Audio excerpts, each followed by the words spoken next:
Hey everybody, it's Party Elite here today to showcase the madness of the laboratory in Total War Warhammer 2. As always, a massive thanks to the folks over at Creative Assembly and the Total War team for giving me early access, and a big thanks to Intel and Logitech for sending over one of the most amazing care packages I have ever seen. You can check the loot out on Twitter. I shared a few images there, and if I understand it right, I'm also going to be getting a pretty beefy processor from Intel soon as a part of this whole promotion. So this is technically a sponsored video, letting you know up front, and all I've been asked to do is mention that my early access care package is something I should thank Intel for as well. I'm not required to say anything specific at all, so we can dive right into it. Now, just to give you an idea of what I'm working with here, I've got an Intel i7-3770K clocking at 3.5 gigahertz. That's not overclocked.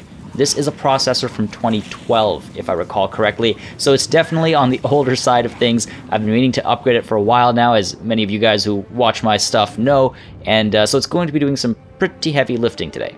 Now, while we have some fun in the background, I wanted to discuss the potential benefits to the whole laboratory thing. While it's very isolated, not a part of the campaign map, and not a part of multiplayer, it might serve some very interesting purposes when it comes to the future of Total War. With a game like Total War, at least in this aspect, there's a fine balance to strike between the epic scale we all want to see and the scale that is realistically possible for most of us. There were times in history when armies were really not that large. The Battle of Loudon Hill was 600 Scots against 3,000 Englishmen. The Battle of Stamford Bridge was merely a matter of 15,000 soldiers on one side and 9,000 or so on the other side, but even that is too much for Total War on the average computer. And then we're looking at battles like the Battle of Cannae, with 50 to 90,000 soldiers on either side of the field. Now, I imagine, and I can't say for sure, that Creative Assembly is now seriously considering this increase in numbers. Surely it's always been a dream to have real-scale battles, but with the arrival of relatively affordable hexa-core processors at the consumer level, this dream might start seeming more and more viable over the next 3 or so years. It's easy to toss the laboratory aside as a YouTuber's plaything. I've seen it called all sorts of things already, and it isn't even out yet. In many cases, it's been called a waste of resources, but realistically, I imagine Creative Assembly has a tool like this, though probably significantly less attractive, used to sort of find that balance between size and, impacts and things like that. So chances are they just added a graphical user interface and, wrapped it up in a nice little present for us for Christmas.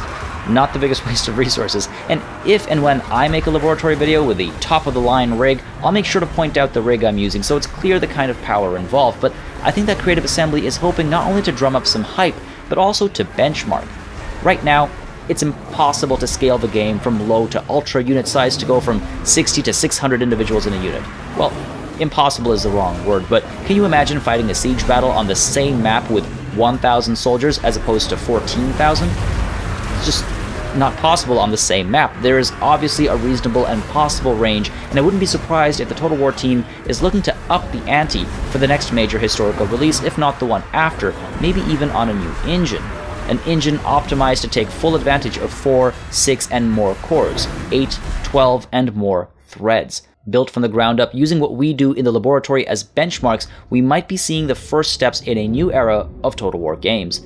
I'm not sure if the laboratory has been optimized or rebuilt from the regular game in any way, other than providing us with this GUI, I hate that acronym, that changes various serious and I guess not so serious settings as well. However, if the laboratory shows Creative Assembly that people more often than not are willing to sacrifice 60 frames a second for that extra couple thousand soldiers on the field, we might see the numbers rise sooner rather than later.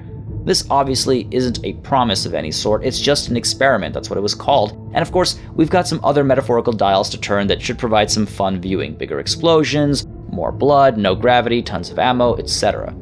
The most interesting thing, in my opinion, is the potential change in how we play Total War games if these large armies come to pass, and the change in how units in these games have to work. Dodging artillery fire, micromanaging cavalry, flanking maneuvers, length of engagements, these all change as unit sizes and densities change. A rear charge from cavalry that could once crush the entire enemy unit in a hammer and anvil might now barely make a dent. Unless the impact of a charge throws units harder without the cavalry losing as much momentum, or maybe we finally see units getting trampled more often rather than tossed. Even something as simple as hiding a unit in the trees becomes so much harder, or hiding a unit behind the cusp of a hill. Who knows, maybe taking small units to the field will become a tactical choice for sneakier missions. And in my meandering train of thought, this then gets me thinking about the campaign map implications of something like this. And sure, some of these might just be a pipe dream, but just as an example, imagine having the option to sacrifice numbers for technology. You can't afford, say, 1,000 heavily armored men, but you can afford 500. But can 500 of your heavily armored men do well against 2,000 of the unarmored but bloodthirsty enemy army? And what if you tack up even higher? Will your 140 or so riflemen stand a chance against the 3,000 to 4,000 swordsmen on the other side of the field? How much of a role does technology, morale, and numbers start to play on the battlefield? And how does it get utilized on the campaign map? And what about setting up ambushes? Is it easier to do with a smaller army? Then what do you want? More individuals per unit, or more units to command separately? But I digress. Needless to say, I think the laboratory is more than just a fun toy for some YouTubers to make a few funny videos. If you guys would be interested in seeing massive battles, I can work on some once I get my hands on that new processor, whether it's the one Intel sends me or the one I've been planning on getting for a while now.